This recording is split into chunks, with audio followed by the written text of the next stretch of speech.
മത്സ്യബന്ധന വള്ളം മറിഞ്ഞ് യുവാവിനെ കാണാതായിട്ട് 10 ദിവസം. നീണ്ടകര പുത്തൻതുറ സ്വദേശി ഗൗതം കൃഷ്ണയ്ക്കായി തിരച്ചിൽ തുടരുകയാണ്. കടൽ പ്രക്ഷുബ്ധമായതിനാൽ ആധുനിക സംവിധാനങ്ങൾ ഉപയോഗിച്ചുള്ള തെരച്ചിലും ഫലപ്രദമായിട്ടില്ല.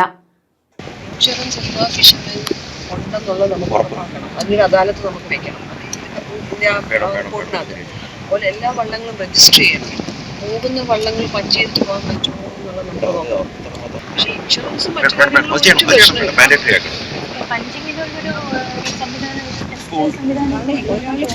തിരിച്ചു വന്നോ ഇല്ലയോ എന്ന് അറിയണമെങ്കിൽ. മത്സ്യബന്ധന വള്ളം മറിഞ്ഞ് കടലിൽ കാണാതായ നീണ്ടകര പുത്തൻതുറ സ്വദേശി ഗൗതം കൃഷ്ണയ്ക്കായുള്ള തെരച്ചിൽ 10ാം ദിവസവും തുടർന്നു. കടൽ പ്രക്ഷുബ്ധമായതിനാൽ അത്യാധുനിക സംവിധാനം ഉപയോഗിച്ചുള്ള തെരച്ചിലും ഫലപ്രദമായിട്ടില്ല.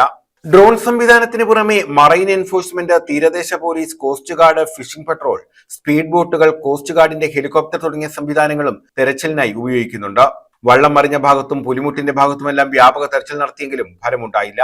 കടലിൽ തിരയും അടിയൊഴുക്കും കൂടുതലാണ്. ഇടയ്ക്കിടെ മഴ ശക്തമാകുന്നതും തെരച്ചിലിന് തടസ്സമാകുന്നുണ്ട്.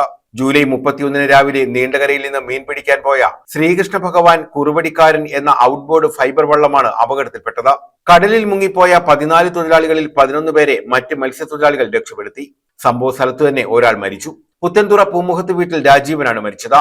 രാജീവന്റെ മരുമകൻ പുത്തൻതുറ കടുവങ്കൽ രാധാകൃഷ്ണന്റെ മൃതദേഹം കഴിഞ്ഞ ദിവസം കണ്ടെത്തിയിരുന്നു. രാധാകൃഷ്ണന്റെ മകനാണ് കാണാതായ ഗൗതം കൃഷ്ണ. തെരച്ചിൽ കൂടുതൽ ഊർജിതമായി തുടരുകയാണെന്ന് അധികൃതർ അറിയിച്ചു. News bureau, Chavara.